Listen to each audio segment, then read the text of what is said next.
So in this book too, she gives us she says that behaviors are basically like a roadmap to how we can respond to our child. So what we see them exhibiting lets us know how we can respond. She gives us these really helpful pathways to think about. The green pathway is that pathway where they are experiencing safety and they're very receptive. Then you have the red and the blue pathway, which is where they're experiencing threat. Red is more like that fight or flight, highly activated. And the blue pathway is when you're immobilized, you're kind of shutting down. And I think it's important to note too, it's not like the objective ness of being safe or a threat, like sitting here in this room, it's a safe place right now, right? But maybe one of you is feeling like, oh, that light that's beaming down on me is just too much right now. I realize the light is right on your face. I'm sorry about that. But like, this is just too much. I'm highly activated or whatever it is. It's not the objective state of safe or threat. It's what is they are perceiving as safe or threat. So I think it's important to note like what you, the parent, perceive as threat or safe might be very different than what your child is perceiving as something that's safe or a threat. So this is the green pathway. You can think of your own child in this pathway. You know, their eyes are bright and shiny. They're smiling. They're laughing.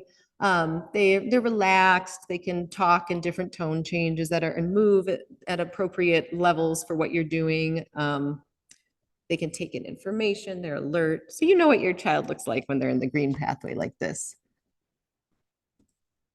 And these are some words that might describe a human in this pathway: calm and safe, peaceful, focused, playful, engaged. So you know what this looks like when your child is like that. Why is it important to be in this green pathway? When your body is in this state, this is when you're most receptive to being with other people in positive ways. You're most receptive to learning new information and content. And you are most receptive when there is a challenge put on you. Like this is when you want to give your child that little push. You know, parents often wonder, am I pushing my child too much or not enough? Or when can I challenge them? Like, am I being too soft? But if you want to challenge your child, it's good to do it when they're in this state, when they're feeling safe. Because down here, I talk about how not all stress is bad.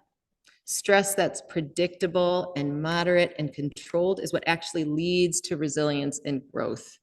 That when something feels a little stressful, that's like this thing that tells your brain something's different, pay attention.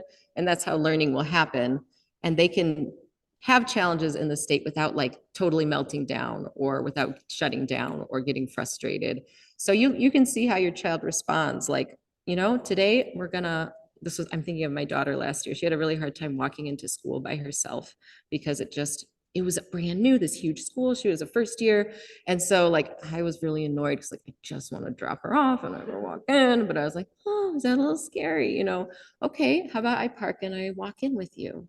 And that was enough. I offered her these cues of safety to feel like, okay, mom's here with me. She's going to help me walk in and then we're going to say goodbye, you know?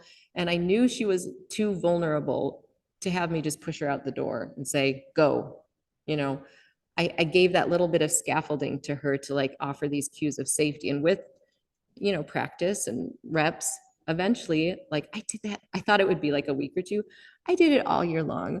And by the end of the year, though, we only did it, I think, 2 mornings a week. Like we switched off. She came up with this plan. She's like, how about every other day, mommy, you walk me in? I was like, all right, I like it. But this year, she didn't even ask. Like when we got to school, she's like, I love school. She got out and, you know, I was like, I didn't even say anything like, well, remember last year when we walked it, like I didn't want to remind her. So it's like, okay, great, have a great day. So it's just like little by little. Once she was in that green zone and once she had some scaffolding, when she was in that kind of scary place, she was able to get there on her own. And you never know, like, what is the result of this going to be? How long am I going to have to do this? And you just have to try to relax about it and feel okay. And just know you might not always get it right, but you just have to keep trying and problem solving. So the green zone is the one where stuff happens. The red pathway, you can probably also picture your child in this pathway too. Oh, by the way, this is one of the handouts that I gave you, which is helpful for you to take home with you, just to have like a little like refrigerator sheet or something so you can remember like what are the different pathways. And I love this too because she offers these this exercise for observation, just if you want to like pay attention to the pathways that your child are on during the day, and like, what time was it? Like, you can start to notice like, oh, is this happening at the same time every day? Or what is preceding it? Or, that's like, how intense was it? That's another thing. Like, if it's just a little bit, or if it's like full blown meltdown, that's important to notice, and how long it lasted too. Like, one of my daughters, usually around dinner time, will have one of these like huge meltdowns. So I always have to pay attention. Like, I need to get food in them before 5 o'clock, or else this is going to happen. And sometimes I just totally space out. And then she starts doing these behaviors like, oh, food. And I'm like, try to scramble to make something and like get her to eat when she's already in this like dysregulated state. But anyways, just like try to notice what's going on beforehand. How long was it? How intense was it? And then you can help to see like, what could I do to like maybe prevent that next time, or give them a little more deposits in their body budget so that they don't get to that state. But this is that one we had on the list of behaviors, like biting, kicking, hitting. This is that state that they're in, bumping into things, falling over, threatening with hand gestures, just angry in general, moving fast. And these are words that would tend to describe a human in the red pathway. So you're all familiar with this. The blue pathway is the one where you shut down, you're kind of immobilized. So you could also imagine this in some of your children, like tired, drowsy, slow to move, low muscle tone. They're kind of like wandering around, not really looking at anything, very quiet or flat voice, slow movements. And these are words that might describe a human in this blue pathway. I thought this was interesting too, just some tips from the book to throw in there. Humans are social creatures. We can help our children feel safe through our loving and thoughtful relationships. So again, think of that power of co-regulations. Only mammals have this neuroception to safety. Like, let's use this. This is so fascinating. When a child feels unsafe, the most adaptive thing they can do is seek refuge in relationships and reassurance with those we trust in order to feel safe again.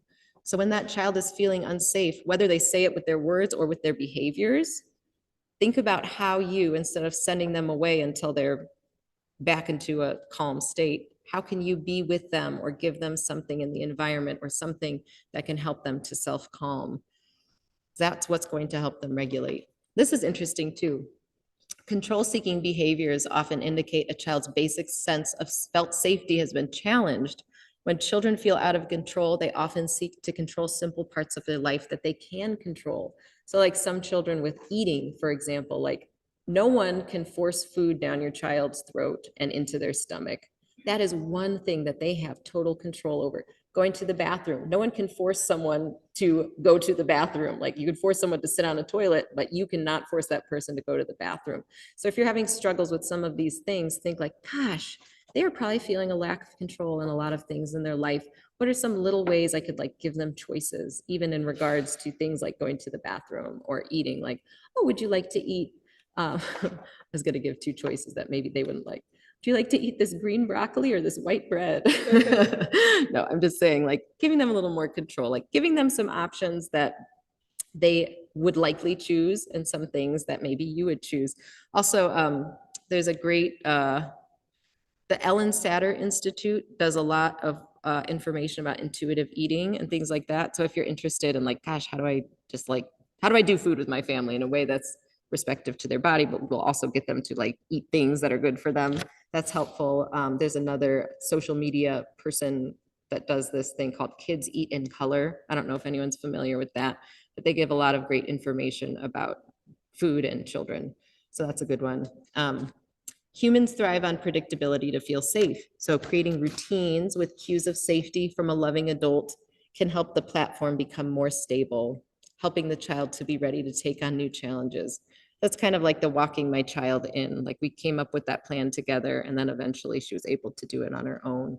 Maybe if nighttime is scary for your child, and the separation part, just, nighttime routines are a thing we usually do with our kids. Like, let's read a nice book. Like, what would you pick part of the routine, I'll pick part of it, and then we'll stick to it. Like, oh, we did our 2 books. Okay, I love you. Good night. And it's still, you can hold that boundary, but you're doing it in that loving way where you're giving those cues of safety to them. And this is interesting to point out too, that all humans are going to spend time in all the pathways. The goal isn't only to be in the green pathway. Like that's beyond what we're capable of as humans, because all of these are adaptive strategies. We are all going to spend time in the blue. We're all going to spend time in the red and in the green.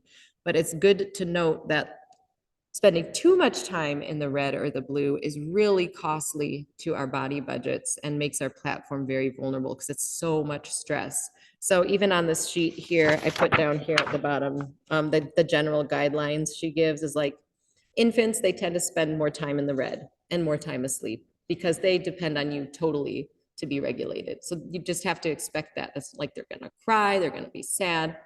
That's just normal.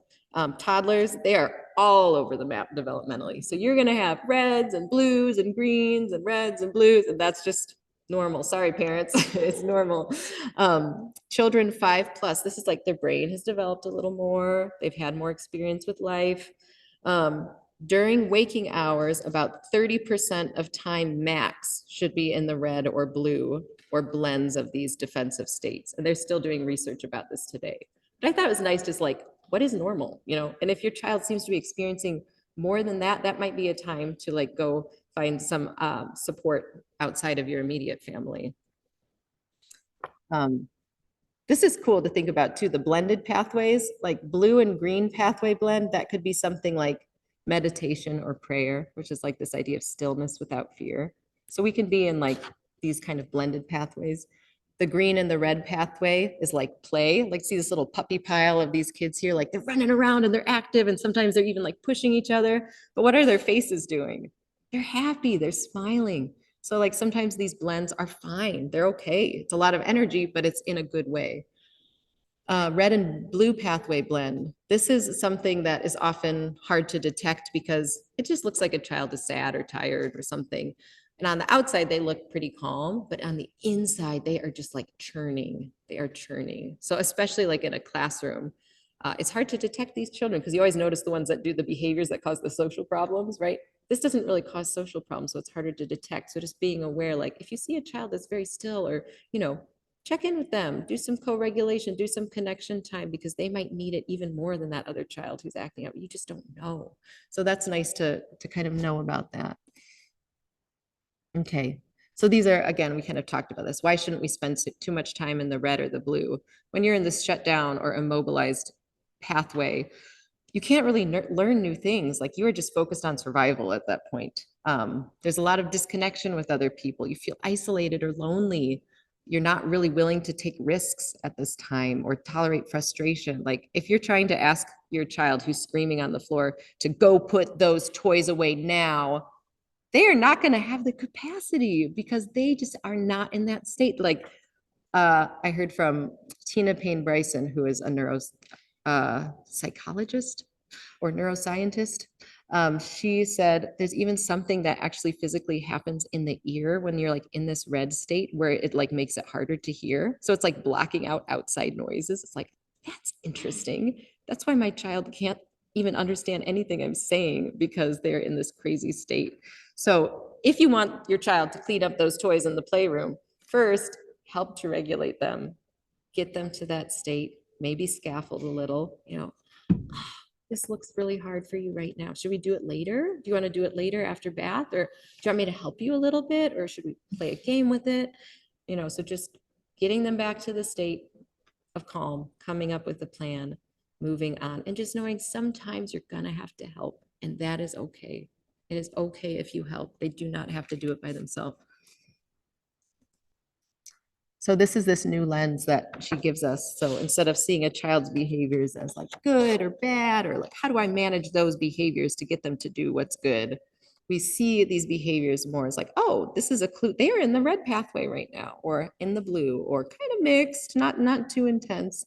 And then what do I do to help, you know, with that body budget? What can I add? What deposits can I give to their platform to help them to be able to feel more cues of safety from the environment?